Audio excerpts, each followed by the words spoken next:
Going to church doesn't make you a good person. Being a vegan does not make you a good person. Wearing a mask, getting vaccinated, being a Democrat, Republican, having a Black Lives Matter sign in your front yard does not make you a good person. Being a good person makes you a good person. And if you're doing the 10 things we're talking about today, you're not a good person. I also believe that good people can do some bad things from time to time, but it's about continuously and continuing to do the bad things that unfortunately do, in my opinion, make you a crappy person. Starting with number one. You take advantage of stupid or weak people. And I think a scam artist, whether or not it's in information product sales, whether or not it's people trying to scam you, with emails and phishing attempts or hacking into your bank account, don't be a scumbag is pretty much the takeaway, right? Work hard. All the effort and energy you're putting into trying to steal or rob or take something from somebody else, if you actually applied yourself and tried to do something productive, you would be so crazy amazing. But it's not as easy, it's not as fast, and so for that reason, you suck.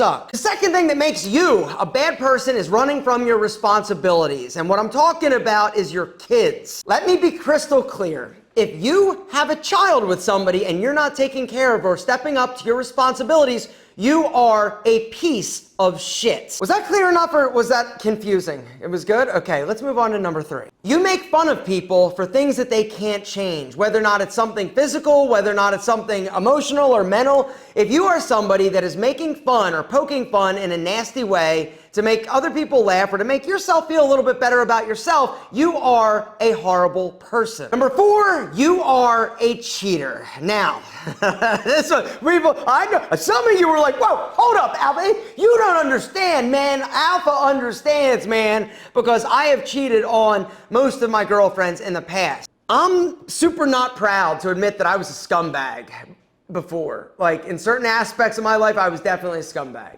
And I did it, and I thought, and I rationalized it like, oh, whatever, it's just, no big deal, it's a big deal.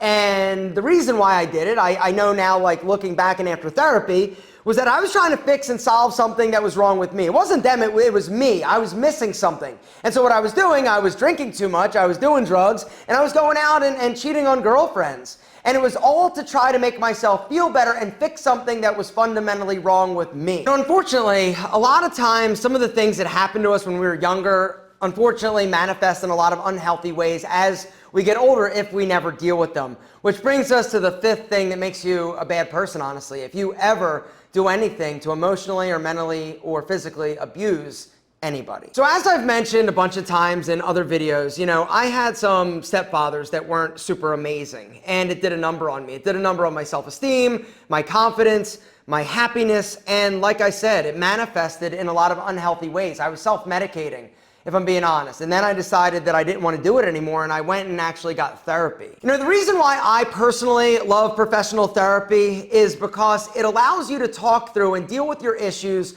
without actually having to talk to your mom, your dad, your girl, your boy, like your friends. It allows you and gives you somebody that doesn't have like a horse in the race. Their only job is to help you and give you solid, sound advice. Guys, if there's something in your life that is holding you back or preventing you from being as happy, healthy, and productive as you possibly could be, you definitely need to check out today's video sponsor, BetterHelp. So I've mentioned, I've used the service BetterHelp, and it is unbelievable in terms of a resource for people that are serious about taking control of their happiness, their future, and their mental health. BetterHelp isn't a crisis line. It's professional therapy done securely online. The way that it works, guys, is amazing. All you got to do is hit that special link down below, betterhelp.com/alpha-m. Go there and fill out a profile. And what's going to happen is BetterHelp is going to then match you with a therapist that's going to be best suited to help you deal with you. BetterHelp will assess your needs and then match you with a therapist that's going to be able to help you deal with your issues. And the thing that I love so much about BetterHelp, they have over 20,000 therapists worldwide. BetterHelp will assess your needs and then match you with a professional therapist that's going to best be suited for you. Now, the one thing you need to understand about therapy from personal experience is sometimes you got to try a few different ones until you find the most perfect one for you. It's kind of like dating. The first one might not be ideal, or you might not feel or jive or connect with 100%, but that's okay. Don't give up. Try somebody new. With BetterHelp, you can actually switch for free. And when you sign up, you can actually start communicating within within 48 hours. And the cool thing, you can log into your dashboard like anytime and send your therapist a message, and you're gonna get a timely, thoughtful response. You can also schedule weekly video or phone sessions, which means you're not gonna actually have to like sit in a room like traditional therapy, which is honestly uncomfortable. I've done it a few different times with a few different therapists, and it's always a little bit like awkward if I'm being honest, but BetterHelp makes it easy, affordable, and super convenient. And BetterHelp is more affordable than traditional therapy, but they've also got financial aid available. So literally there's like no excuse. If you want to start living a happy, healthier life, guys, you can do it. Hit the link down below. BetterHelp, that's BetterHelp.com/alpha-M. If you go through our special link, guys, you're going to get 10% off your first month of therapy. Guys, do not wait. And the reason is because you deserve to be happy. The sixth thing that makes you a bad person, in my opinion, is being two-faced. Saying one thing and doing something else, or talking behind people's backs that think you're their friend.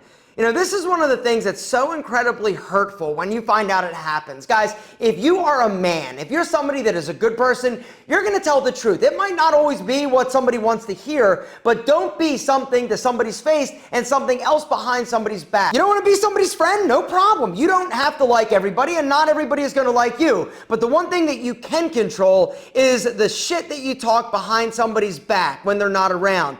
Do not lie to somebody. Do not act like they're your friend if they're not. If you don't want to be their friend, don't be their friend. But if you are, then be their friend and don't talk shit behind their back. The seventh thing that, in my opinion, kind of makes you a shithead is not having the ability to apologize or admit when you were wrong or make a mistake. Being wrong doesn't make you a bad person, but acting like you're not wrong or not admitting when you've made a mistake or when you screwed something up, this, in my opinion, just makes you dumb, and it's sad, honestly, because it's gonna happen. You're gonna screw things up. I'm gonna screw things up. I'm gonna fail. You're gonna fail. But the worst thing that you can do is be like, nope, not me. I'm not hearing it. No, I don't. Gentlemen, shut up. Own it. It's your fault. Own it. Number 8 is littering. It makes me so angry, I want to punch people in the face when I see all the trash that is just tossed. I'm so passionate about this. Let me tell you a story where I almost probably got my ass kicked, all right? So there was a truck driving in front of me. In the back were two college kids, right? They're pretty big dudes. I was in the car behind them with my wife, right? We pull up to a stoplight, and all of a sudden the one guy tosses a bottle out of the truck onto the floor. I slammed my car into park. I got out, I picked up the bottle, and I threw it back in the truck. I said, don't litter. What do you think he did? Do you think he goes yo, I'm gonna kick you? No, he sat there and was because he knew that he was wrong and he knew that he was an a-hole. I got back in my car, my wife's like, you're lucky you didn't get your ass kicked. I'm like, nah, people don't mess with crazy people. Next up, gentlemen, let's talk about the next thing that makes you a horrible human being, and that is parking in a handicapped spot if you're not handicapped or got nothing wrong with you. And I'm gonna toss out there those of you who get handicap stickers even though you're not handicapped, because I know there are loopholes, but I see it. I see a lot of people be like, yo, pop it up and what? And now, could you have some issue? Yes. But I'm thinking there's some of you horrible people that are working the system to be able to get a handicapped spot when you're perfectly healthy. You suck as a human. And last but certainly not least, the 10th reason why you are probably not somebody I'd want to hang out with at all is you're an a-hole. You're mean, you're mean-spirited, you're just a jerk. If you are a good person, you don't treat people bad. You're not mean. You're not mean-spirited. You're not pessimistic. You're a person that's like, yo, I want to help the world. I want to give value. I want to uplift people. I don't want to push people down. I don't want to treat them poorly. Gentlemen, karma, it's real. It's a bitch. And if you're doing any of the 10 things we talked about, I'm not saying I'm not technically saying you're like the devil, but you're definitely not somebody that I want to have a beer with.